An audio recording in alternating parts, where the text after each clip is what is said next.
নমস্কার বন্ধুরা, আপনাদের সঙ্গে আমি মিতা। মা আছি তো আমি উইথ ভিল ফুড চ্যানেলে আপনাদের স্বাগত। আজ আমি বানাবো ফ্রাইড রাইস আর মাংস। এজন্য আমি 1 কাপ চিনিকে ভালো করে মিক্সার গ্রাইন্ডারে মিহি করে গুঁড়ো করে নিয়েছি। এদিকে আমি জল ফুটতে দিয়েছি তেজপাতা আর লবঙ্গ দিয়ে। 1 কেজি লং গ্রেনের বাসমতি রাইস আমি ব্যবহার করেছি। জলটা ভালো করে ফুটে উঠলে এর মধ্যে দিয়ে দেব চালটা দেবার পরে খুব বেশি নাড়াচাড়া করলে চলবে না, চালটা ভেঙে যাবার সম্ভাবনা থাকে। 80% মতো সেদ্ধ হয়ে গেলে এটাকে আমি পেপারের মধ্যে মেলে দেব, যাতে পেপার ময়েশ্চারটা শুষে নেয়। আমি যেহেতু ভেজ ফ্রাইড রাইস করব, তাই আমি বিভিন্ন ধরনের সবজি যেমন গাজর, বিনস, ক্যাপসিকাম এগুলো আলাদা আলাদা করে ঘিয়ের মধ্যে ভেজে নিয়েছি। রিফাইন্ড অয়েলেও ভাজা যায়, এগুলোকে একটু লবণ দিয়ে ভেজে নিয়েছি। এবার আমি ক্যাপসিকাম বললাম, কিন্তু red bell pepper, yellow bell pepper এগুলো তো ক্যাপসিকামের মধ্যেই পড়ে। আর এই red bell pepper, yellow bell pepper এগুলো কিন্তু খুব বেশি ভাজলে হবে না, স্যালো ফ্রাই করতে হবে। এবার এগুলোকে ভেজে আলাদা আলাদা তুলে রাখতে হবে। 1 কেজি চালের অনুপাতে 100 গ্রাম কাজু আর 100 গ্রাম কিশমিশ এখানে আমি নিয়েছি। এখানে কম বেশি কাজু কিশমিশ নেওয়া যেতে পারে। এবার একটা হাঁড়ির মধ্যে প্রথমে রিফাইন্ড অয়েল একটুখানি দিয়ে তার মধ্যে ঘি দিয়েছি, কারণ ঘিটা সরাসরি দিলে ঘিটা পুড়ে যাওয়ার সম্ভাবনা থাকে, তাই প্রথমে একটু রিফাইন্ড অয়েল দিয়ে তার মধ্যে ঘিটা দিয়েছি। এবার এর মধ্যে 3-4টে তেজপাতা, লবঙ্গ, এলাচ, দারচিনি দিয়ে এবার হাঁড়িটাকে নামিয়ে নিয়ে আমি পেপারে যে ভাতটা মেলে রেখেছিলাম সেই ভাতগুলো হাঁড়ির মধ্যে অল্প অল্প করে দেব। অল্প ভাত দিয়ে তার উপরে দিয়ে দেব সবজিগুলো, আর যে চিনি গুঁড়ো করে রেখেছিলাম সেই চিনিটা অল্প দিয়ে দেব। এই পুরো রান্নাটার মধ্যে আমি 1 চামচ লবণ ব্যবহার করেছি। এই লবণটাকেও অল্প করে ছিটিয়ে দেব। আবার আমি ভাতের পরতটা দেব, তারপরে আবার সবজিগুলো দিয়ে দেব, আবার একটু চিনি দিয়ে দেব, একটুখানি লবণ দিয়ে দেব, আবার তার উপরে ভাত, আবার সবজি, আবার চিনি, আবার একটুখানি লবণ দিয়ে আর জায়ফল আর জয়িত্রী গুঁড়োটাকে আমি শিলনোড়ায় ভালো করে গুঁড়ো করে নিয়ে একটু একটু করে পুরো রান্নাটাতে ছিটিয়ে দেব। এই মশলাটা ফ্রাইড রাইসে আলাদাই সুগন্ধের মাত্রা বাড়িয়ে তোলে, এজন্য এই মশলাটা কিন্তু স্কিপ করলে চলবে না, এর মধ্যে অবশ্যই দিতে হবে।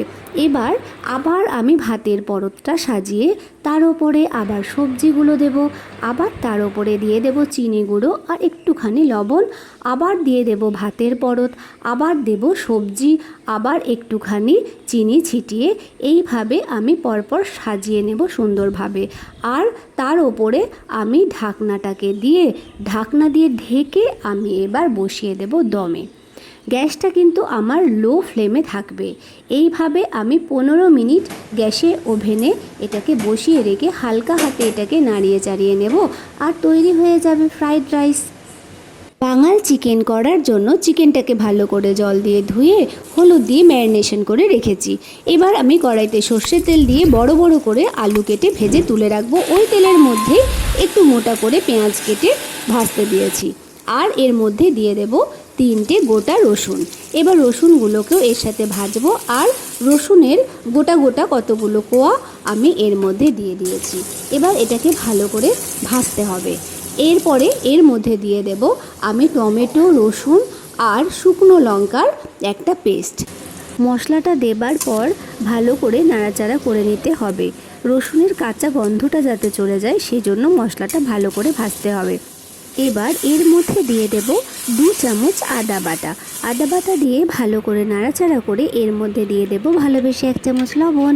এবার ভালো করে নাড়াচাড়া করে আমি কাঁচা মাংসটাকে দিয়ে একটু নাড়াচাড়া করে 1 চামচ জিরে বাটা, 1 চামচ জিরে গুঁড়ো, 1 চামচ শুকনো লঙ্কার গুঁড়ো আর 1 চামচ হলুদ দিয়ে ভালো করে নাড়াচাড়া করে দিয়ে দেব ভেজে রাখা আলুগুলো। এবার এর মধ্যে 6-7টা কাঁচা লঙ্কা চিড়ে দিয়ে নাড়াচাড়া করে মাংসটাকে আমি প্রেসার কুকারের মধ্যে দিয়ে দেব। কিছুটা মশলা আমি কড়াইয়ের মধ্যে রেখে দিয়েছি। এবার একটা হুইসেল পড়া পর্যন্ত অপেক্ষা করে মাংসটা আবার আমি কড়াইয়ের মধ্যে দিয়ে দেব। এতে মাংসটা খুব সুন্দরভাবে সেদ্ধ হবে আর চটজলদি রান্নাও হবে। এবার দিয়ে দেব 1 চামচ গরম মশলা।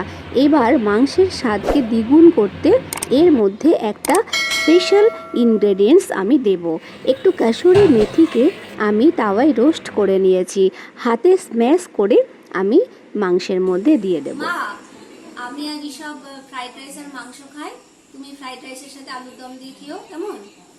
ঠিক আছে, তোমরা খাও। ঋষভ, তাহলে তুমি এর সাথে ট্রাই করো।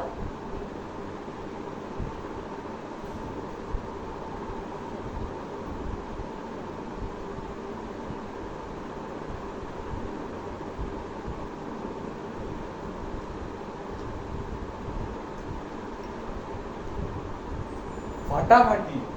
এবার ফ্রাইড রাইসটা খাও তো। এটাও অসাধারণ হয়েছে, কি আর বলবো। তুমি একটু খেয়ে দেখো।